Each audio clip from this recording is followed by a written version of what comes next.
모임에서 누군가 옛날 이야기만 계속하는데 주변 사람들 표정이 점점 굳어지는 모습을 본 적이 있으신가요? 아니면 좋은 의도로 충고했는데 상대방이 오히려 불편해하는 걸 느낀 적은요? 공자는 이런 말씀을 하셨습니다. 군자에게는 세 가지 경계해야 할 것이 있다고 말이죠.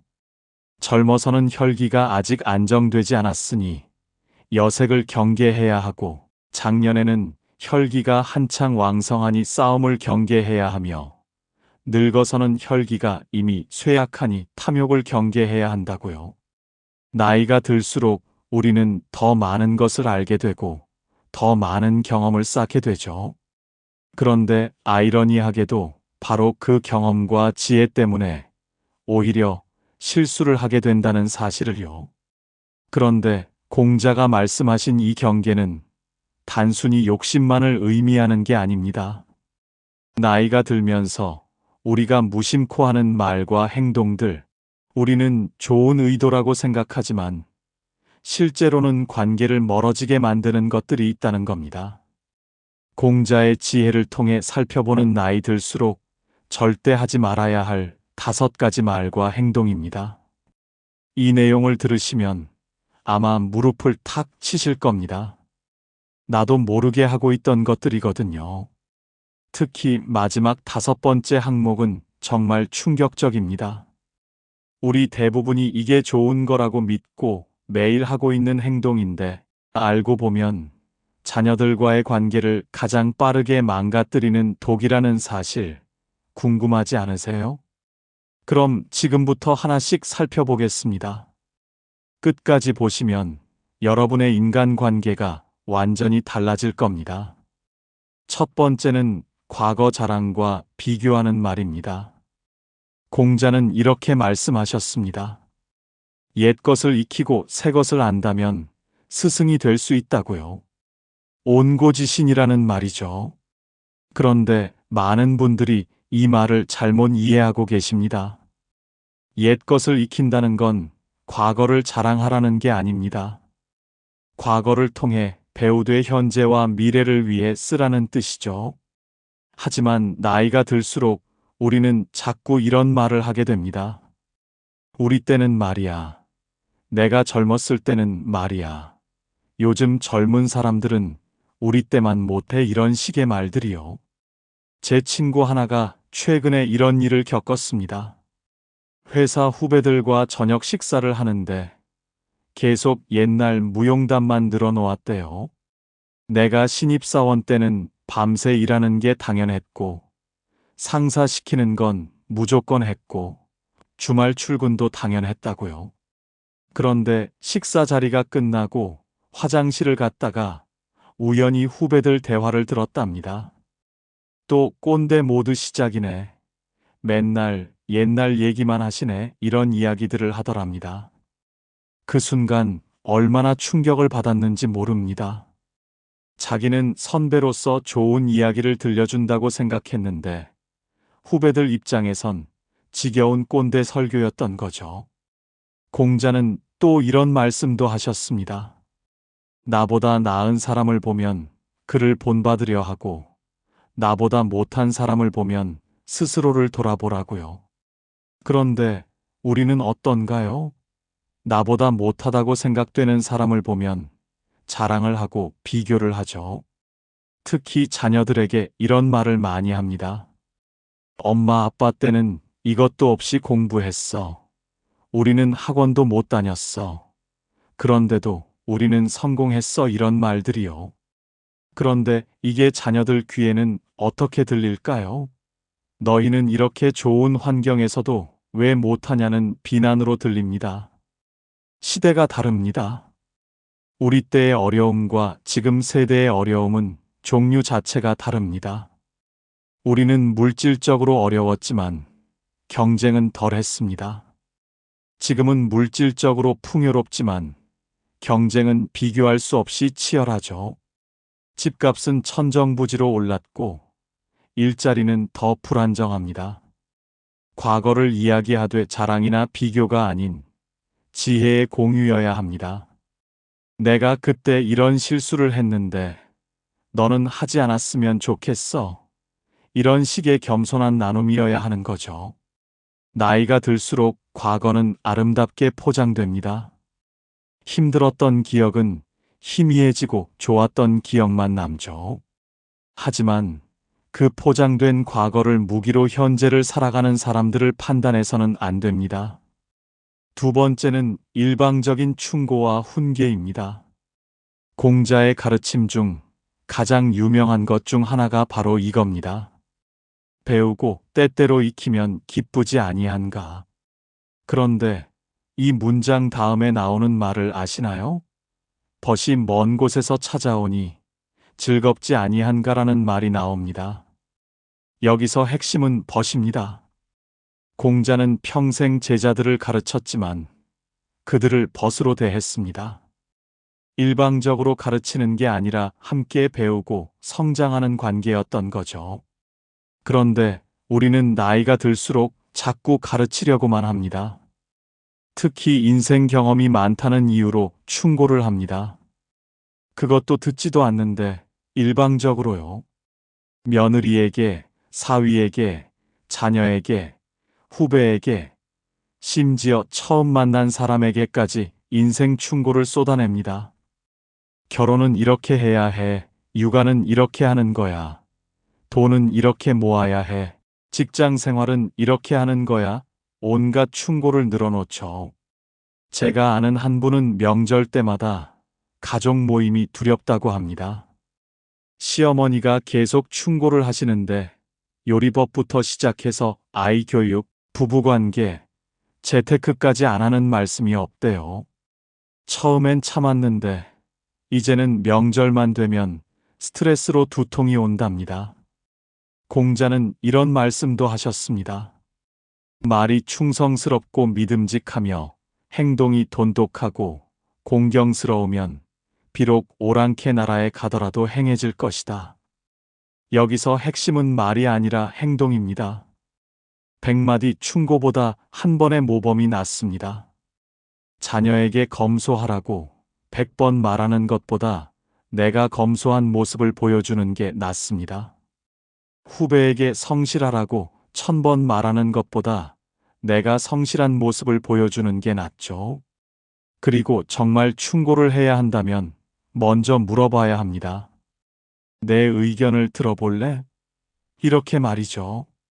상대방이 듣고 싶어 하지 않는데 일방적으로 쏟아붓는 건 충고가 아니라 폭력입니다. 나이가 들수록 우리는 더 많은 것을 압니다. 하지만 그 알미 오히려 독이 될 수 있습니다. 내가 옳다는 확신이 강할수록 상대방의 말을 듣지 않게 되거든요.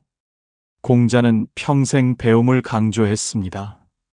세 사람이 길을 가면 그 중에 반드시 나의 스승이 있다고 했죠. 젊은 사람에게서도 배울 게 있다는 겁니다. 그런데 우리는 어떤가요? 나이가 어리다는 이유로 그들의 말을 무시하진 않나요?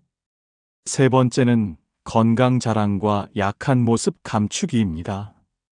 공자는 중용을 강조했습니다.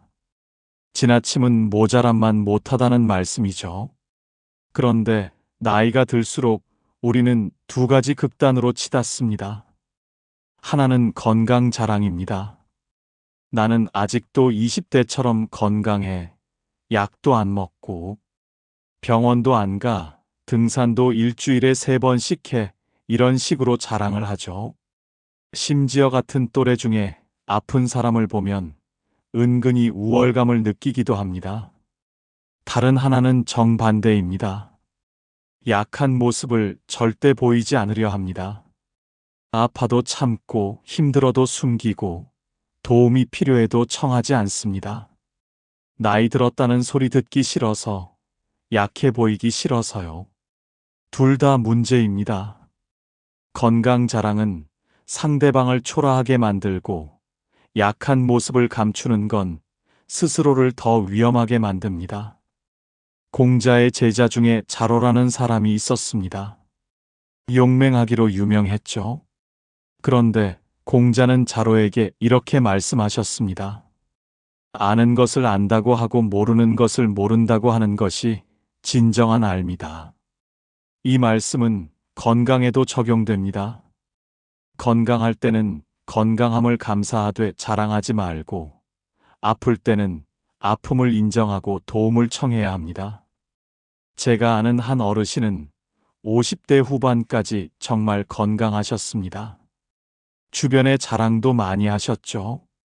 그런데 60대 초반에 갑자기 심장에 문제가 생겼습니다.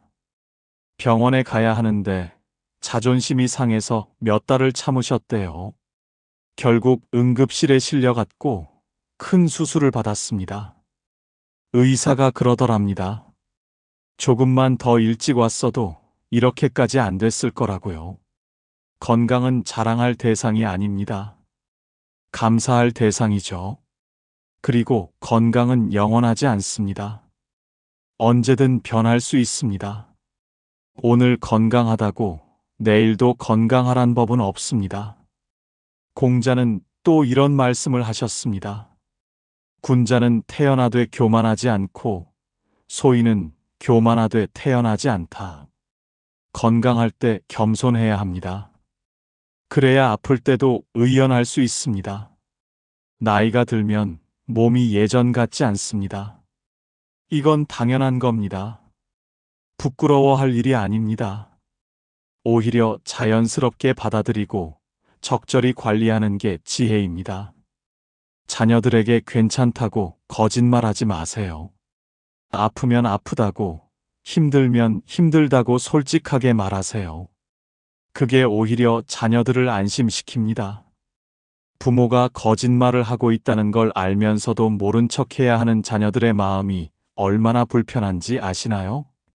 네 번째는 경제적 능력 과시와 돈 이야기입니다. 공자는 이렇게 말씀하셨습니다. 군자는 의로움을 밝히고 소인은 이익을 밝힌다. 나이가 들수록 우리는 어느 쪽에 가까워질까요? 안타깝게도 많은 분들이 소인의 길로 갑니다. 돈 이야기를 자꾸 합니다. 내가 얼마 모았는지, 집이 얼마짜린지, 연금이 얼마인지, 자식들에게 얼마씩 줬는지 이런 이야기들을 합니다. 특히 자식들 앞에서 이런 말을 자주 합니다. 너희 대학 등록금으로 얼마 들었는지 아니, 결혼할 때 얼마 줬는지 아니, 지금까지 너희한테 얼마나 썼는지 아니 이런 말들이요. 이런 말이 자녀들 귀에는 어떻게 들릴까요? 비톡촉으로 들립니다. 우리가 투자한 만큼 값어치를 해라, 효도로 갚아라, 이런 메시지로 들리는 겁니다. 공자는 또 이런 말씀도 하셨습니다. 부모를 섬길 때는 부드럽게 간언하라. 뜻을 따르지 않더라도 공경하고 거역하지 말며 수고로워도 원망하지 말라. 이건 자녀에게 하는 말씀입니다. 그런데 이 말씀은 부모에게도 적용됩니다. 자녀가 부모 뜻대로 살지 않더라도 존중해야 합니다. 내가 돈을 많이 줬다고 해서 자녀의 인생을 좌지우지할 권리가 생기는 게 아닙니다. 제가 상담한 어떤 분은 이런 이야기를 하셨습니다. 부모님이 집을 사주시면서 조건을 다셨대요. 명절은 꼭 본가에 와야 하고, 일주일에 한 번은 전화해야 하고, 손주는 둘 이상 낳아야 한다고요. 처음에는 감사한 마음이었는데, 시간이 지나니까 그게 굴레가 되더랍니다. 돈으로 관계를 통제하려 하면 안 됩니다. 돈은 사랑의 표현이지 통제의 수단이 아닙니다. 주고 나서 계속 들먹이면 그건 준 게 아니라 빌려준 겁니다. 공자는 검소함을 강조했습니다. 사치스럽게 살면 불손해지고 검소하게 살면 누추해지는데 불손한 것보다는 누추한 게 낫다고 했습니다. 나이가 들수록 경제적 여유가 생길 수 있습니다. 그런데 그 여유를 자랑하거나 과시하면 안 됩니다. 조용히 필요한 곳에 쓰고 필요한 사람을 돕고 그것으로 끝이어야 합니다. 특히 자녀들 사이에서 차별하지 마세요. 누구는 더 줬고, 누구는 덜 줬고, 이런 걸 따지지 마세요. 그게 형제자매 간의 평생 앙금으로 남습니다. 돈은 수단입니다. 목적이 아닙니다. 행복한 관계를 위한 수단이지 관계를 해치는 무기가 되어선 안 됩니다.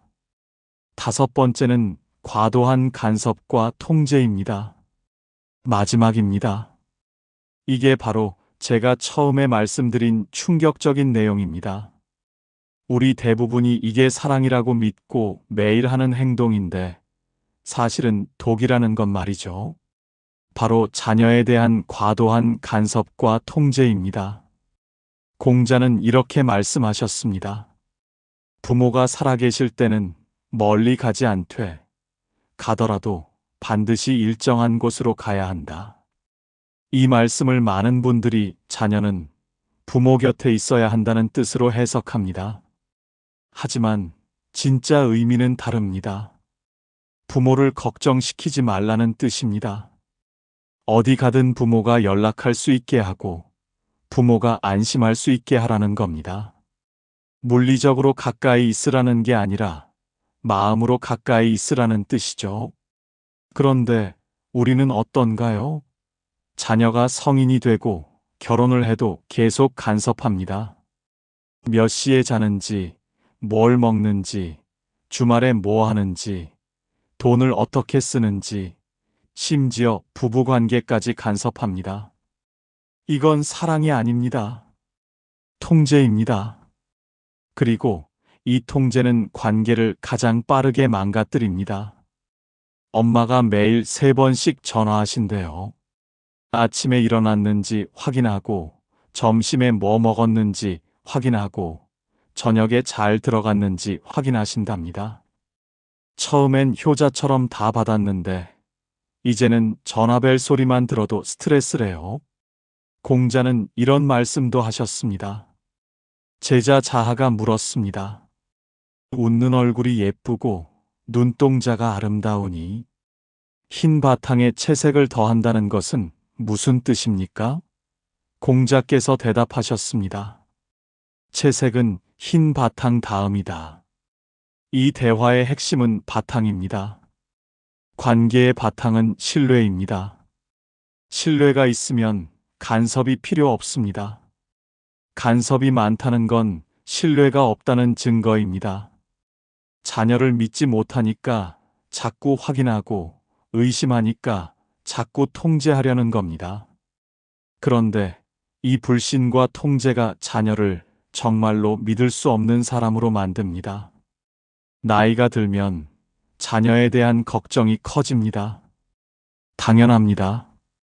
하지만 그 걱정을 간섭으로 표현하면 안 됩니다. 걱정은 마음속에 담아두고 믿음을 행동으로 보여줘야 합니다. 자녀가 실수할 수도 있습니다. 잘못된 선택을 할 수도 있습니다. 그런데 그게 자녀의 인생입니다. 실수하고 배우고 성장하는 게 인생이죠. 부모가 모든 실수를 막아주면 자녀는 영원히 성장하지 못합니다. 공자의 제자 안회는 스승보다 먼저 세상을 떠났습니다. 공자는 얼마나 슬퍼하셨는지 모릅니다. 하늘이 나를 버렸다고 울부짖으셨죠. 그런데 공자는 아내가 살아있을 때 그를 과보호하지 않았습니다. 스스로 생각하고 판단하고 행동하게 했습니다. 진정한 사랑은 통제가 아니라 자유입니다. 자녀가 스스로 설 수 있게 놓아주는 겁니다. 넘어져도 스스로 일어날 수 있다고 믿어주는 겁니다. 오늘 이야기한 5가지 기억하시나요? 첫째, 과거 자랑과 비교하는 말을 멈추세요. 과거는 지혜를 나누는 도구이지 우월감을 과시하는 무기가 아닙니다. 둘째, 일방적인 충고와 훈계를 멈추세요. 100마디 말보다 한 번의 모범이 낫습니다. 셋째, 건강 자랑과 약한 모습 감추기를 멈추세요. 건강할 때 겸손하고 아플 때 솔직해야 합니다. 넷째, 경제적 능력 과시와 돈 이야기를 멈추세요. 돈은 사랑의 표현이지 통제의 수단이 아닙니다. 다섯째, 과도한 간섭과 통제를 멈추세요. 진정한 사랑은 자유입니다. 공자는 70에 하고 싶은 대로 해도 법도에 어긋나지 않았다고 했습니다. 이게 진정한 경지입니다. 나이가 들수록 자유로워지되 더 겸손해지고, 더 많이 알되 더 적게 말하고, 더 많이 가졌되 더 적게 자랑하는 것 말이죠. 우리 모두 그런 어른이 됩시다. 주변 사람들이 존경하고 싶어 하는 어른, 젊은 사람들이 닮고 싶어 하는 어른, 자녀들이 자랑스러워하는 부모가 됩시다. 나이는 숫자가 아닙니다. 지혜입니다. 그 지혜를 올바르게 사용할 때 우리는 진정으로 아름답게 나이 들 수 있습니다. 오늘 이야기가 도움이 되셨다면 좋아요와 구독 부탁드립니다. 그리고 댓글로 여러분의 생각을 나눠주세요.